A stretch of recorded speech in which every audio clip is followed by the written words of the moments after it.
Cruise versus Crysta. Anshu ఏది గెలుస్తుంది అనుకుంటున్నావు? ఎంతైనా ఇన్నోవా అయితే luxury vehicle, 720 so obviously weight ఎక్కువ ఉంటుంది అండ్ టార్క్ ఎనీవేస్ ఎక్కువ, కాబట్టి ఐ వుడ్ సే క్రూజ్ గెలుస్తుంది. ఏది గెలుస్తుంది అనుకుంటున్నా? ఇప్పుడు క్రిస్టానే గెలుస్తుంది. దాని ఇంజన్ కెపాసిటీ చూసి మాట్లాడుతున్నాం.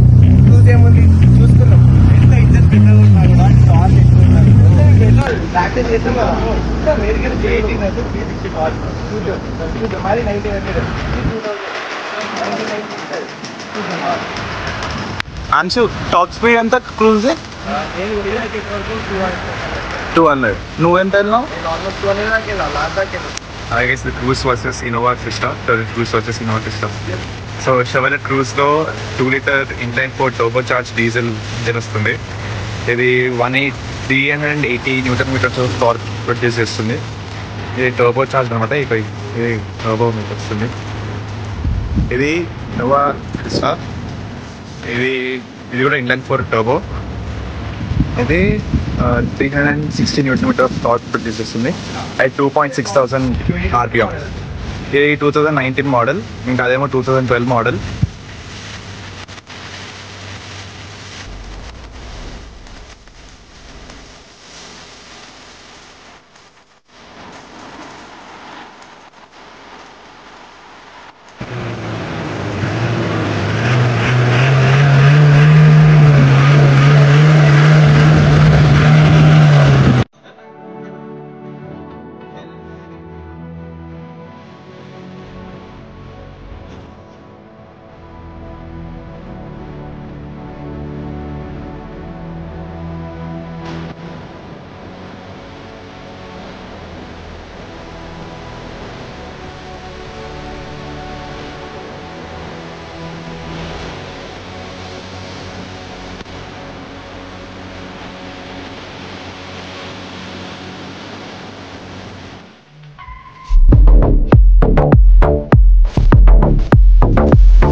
క్రిస్టా ఎట్లా అనిపించిందా? Same bro, comfort vehicle. నీకు డ్రైవ్ ఫీల్ అంత మంచిది తెలుసుకుంటా, కానీ కంఫర్ట్ మాత్రం ఫస్ట్. ఇది పర్సనల్ రా, డ్రైవ్ ఫీలింగ్ వాజ్ పర్సనల్ రా. చెప్పు డ్రైవ్ ఫీలింగ్ కాదు, అది చాలా చిన్నగా ఉంది కూర్చుంటే. నీకు ఫస్ట్ సడన్ అవ్వడం వల్ల నీకు స్టీరింగ్ మీద ఫీల్ ఎక్కువ ఉంటుంది రోడ్ ఎలా ఉందని. ఇది ఎంపీవీ అయినందు వల్ల నీకు బాగా డ్రైవ్ కంఫర్ట్ చాలా బాగుంటుంది. కానీ నీకు గేర్ షిఫ్టింగ్ కానీ అది కానీ యాక్చువల్లీ క్రిస్టాలో ఇంజన్ బట్టి 6 గేర్స్ ఇవ్వాలని నేను అనుకుంటున్నా. 6 గేర్స్ కదరా పక్క ఉండాల్సింది క్రిస్టాకి 6 గేర్స్. దాని ఇంజన్ మెయింటైన్ చేయాలంటే 6th గేర్ కంపల్సరీ ఇవ్వాలి. ఫస్ట్ టైం కదా అయినా వచ్చింది. ఫెయిర్ ఫైట్ రా, డిఫరెన్స్ ఎక్కువ. నాకు క్రూజ్ ఓకే, నేను నిజంగా క్రూజ్ కాంపిటీషన్ ఇయ్యదు అనుకున్నా నేను. డ్రైవింగ్ రాదా? నేను చూసి గడపగానే నాకు డ్రైవింగ్ కాదు, డ్రైవింగ్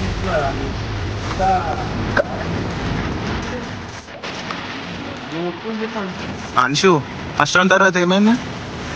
సేమ్ ఉండే, లాంచ్ సేమ్ ఉండే, మొత్తం అయితే సేమ్ ఉండే. నీకు తెలుసా లాంచ్ కూడా 2 కరెక్ట్ వచ్చినాయి తెలుసా, సేమ్ వచ్చింది. ఎందుకంటే ఇది 2020 మోడల్, ఇది పాతది కదరా. అయినా అరే ఇది నేను యాక్చువల్లీ ఇది చాలా దూరం ఉంటుంది అనుకున్నా, ఇది కొట్టేస్తుంది అనుకున్నా.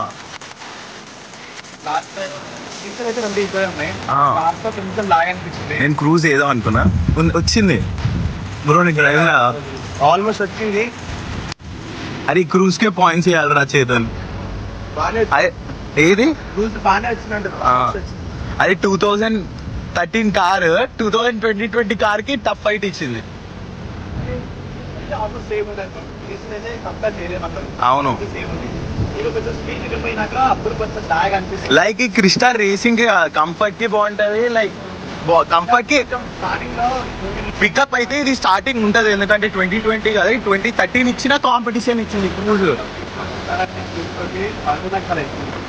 ఇది టేస్ట్ తీసుకుంది అదే టోబోలాక్ వల్ల చాలా గ్యాప్ ఎవరికి తెస్తామంటే టోబోలాక్ వల్ల ముందరికి వెళ్తుంది. సో ఆ ఇస్తే లేకపోతే ఆ అయితే చూసుకుపోయింది. అయినా 18 lakhs car like 30 lakhs car segments లో ఫైట్ ఇచ్చింది. క్రూజ్ కే ఇవ్వచ్చు పాయింట్స్. అది పవర్ కోట్ వేసుకుంటే మాత్రం మార్చేది. పవర్ మోడ్ చాలా డిఫరెన్స్ ఉంటుంది క్రిస్టాకి. దీని పవర్ మోడ్ అట్లా ఉండవారా? చేతన్ డ్రైవ్ రాదు అంటున్నావు. లైక్ ఇప్పుడు ఇద్దరు ఎక్స్టెండ్ చేసుకుంటే తెలిసిపోతుంది. ఇప్పుడు రౌండ్ 2 దీన్ని పవర్ మోడ్ లో నడుపు చేతన్. ఇప్పుడు పవర్ మోడ్ ఉంటుంది దీనికి.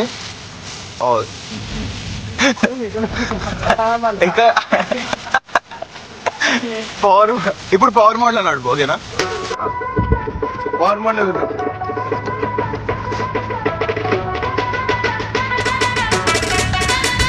పవర్ మోడ్ చాలా డిఫరెన్స్ ఉంటుంది తెలుసా ఎకోకి దీనికి. ఇప్పుడు దుబ్బులు గుంజుతుంది.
ఓకే ఓకే ఓకే చేద్దాం. క్రిస్టా వర్సెస్ క్రిస్టా చేద్దాం. ఒకవేళ ఓడిపోతే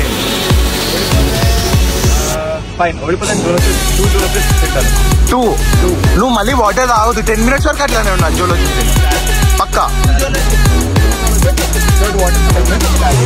చేతన్ చిప్స్ నీకు ఇష్టంగా తినొచ్చు కదా నువ్వు కూడా. ఒక నేను ఓడిపోతే నేను పక్క. అవునా? క్రిస్టా వర్సెస్ క్రిస్టా ఏది మాన్యువల్ చేద్దామా? మాన్యువల్ పక్కా. ఓడిపోతే 2 జోలో చిప్స్ తినాలి ఓడిపోతే వాళ్ళు పక్కా.